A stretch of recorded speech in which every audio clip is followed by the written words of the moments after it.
So in today's video, I'm going to talk about if you should consider becoming a contractor, an IT contractor, cybersecurity contractor, and if there are benefits over being a full-time employee compared to being a contractor.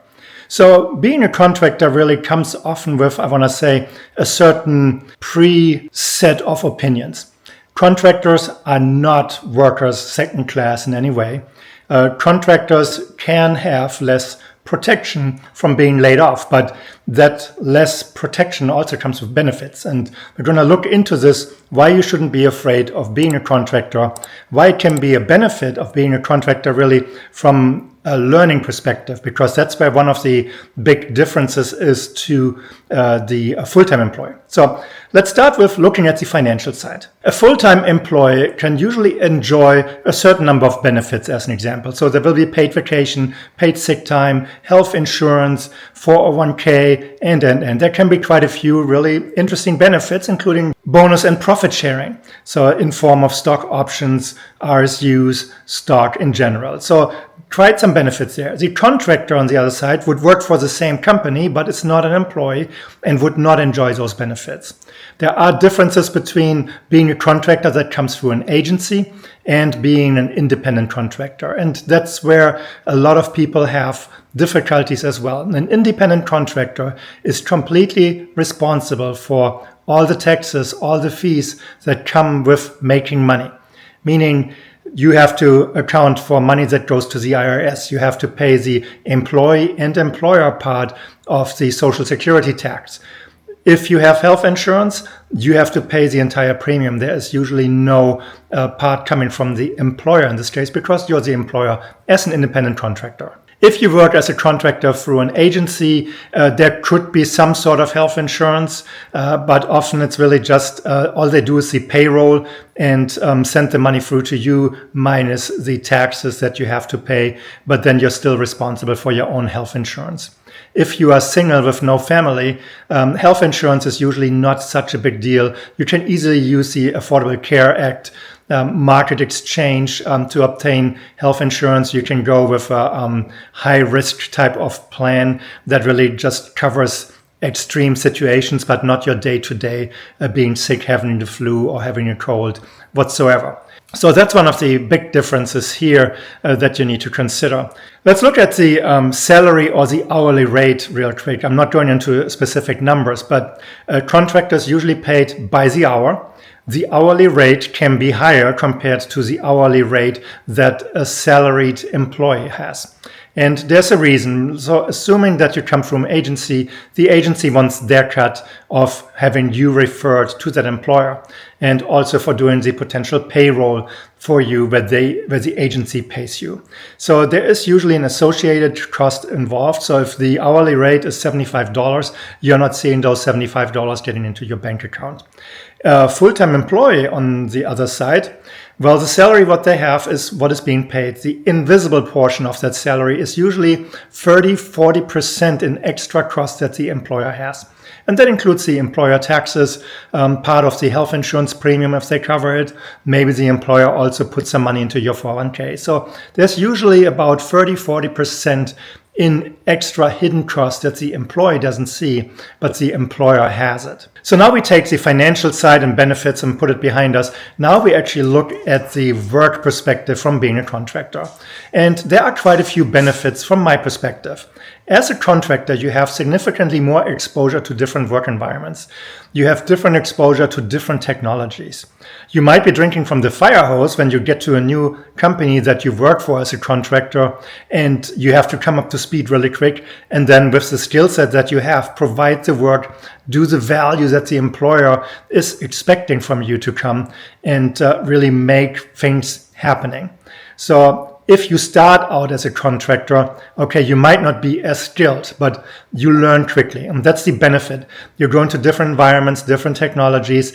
If you are able to pick up these type of things fast, it really increases your value. And within 6 to 12 or maybe 18 months, you can really push up your salary and the type of work that you want to do, because you can pick and choose what type of work you can do. The full-time employee is assigned a certain role, and unless that person applies for a different job internally or gets move to a different position, they're stuck in that position. You as a contractor, you have much more opportunity to do something different. And that's especially in the younger days and years of your career, where you don't necessarily know what you like, where your strengths are, where your weaknesses are. You can identify your strengths, you can identify your weaknesses, and then be really strategic from, okay, I want to go into those positions where my strengths are really coming through.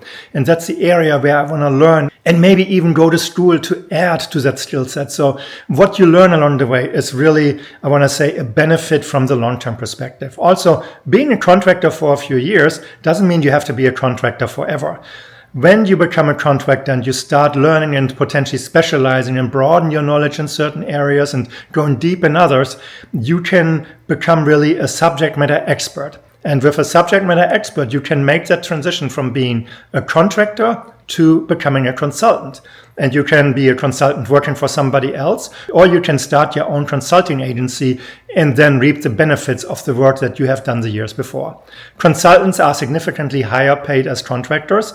That doesn't mean they still need to deliver. So it's not like, oh, now I'm calling myself consultant, I'm getting more money automatically. No, you have to deliver, of course, as well. So just be aware. But it's really a good idea to work towards that direction, because at one point, as a subject matter expert, you can either go to employers and, hey, I want to work full-time for you, or employers come to you, hey, maybe you want to make that jump from being a consultant or contractor to work full-time for us because you have done such a great work for us. So definitely an option that you should consider. Here's an example from one of my workplaces from many years back.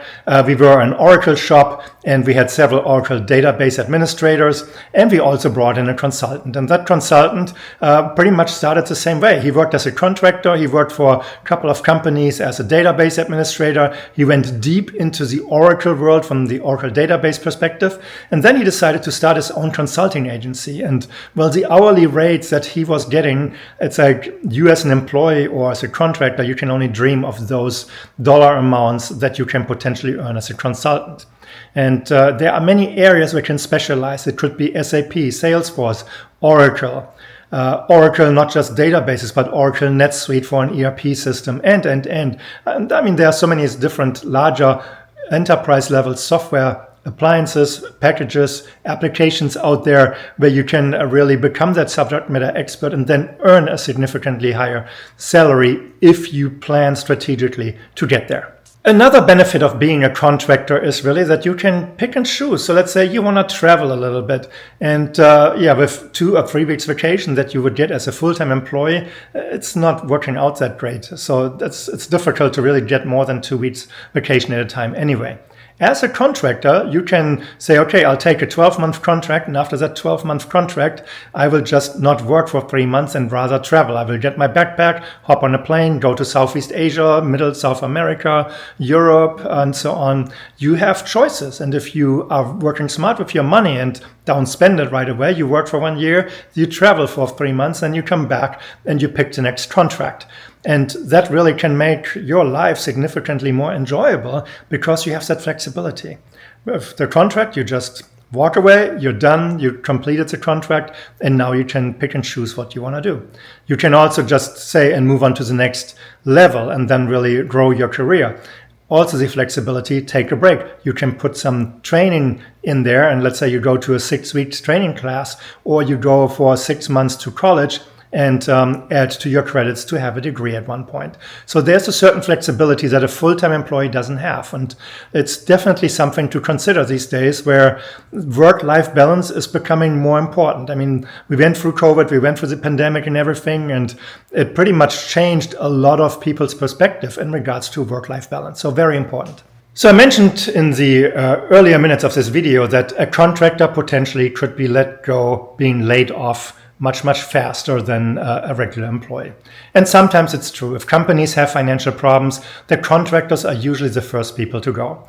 But it doesn't necessarily mean that you as a contractor are the weakest individual working for a company. It could also be that an employee is really expensive and you as a contractor, while on paper initially from the hourly rate you are more expensive, using that hidden cost that I mentioned before, the employee could also be more expensive and then let go, and you as a contractor, you are capped.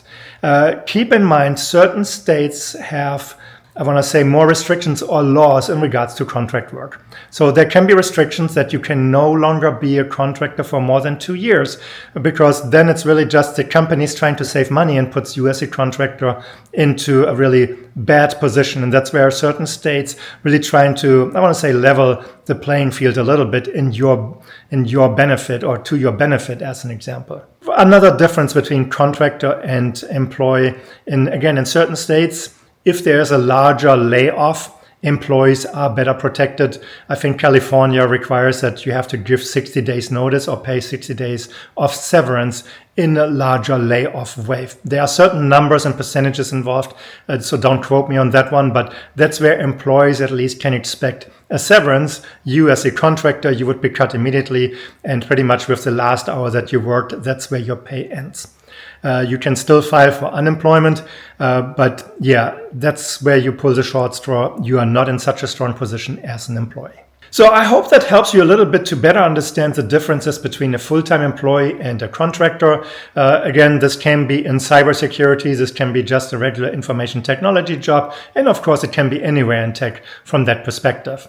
So let me know what you think about this. Is there anything that I forgot, or where you have specific questions? Then please leave a comment down below and I'll be happy to reply back. So then I would say, if you like this video, please give it a thumbs up. If you have not subscribed to my channel, please do so as well. And then I would say, I see you next time in my next video. Thank you for watching. Have a great day. Bye-bye.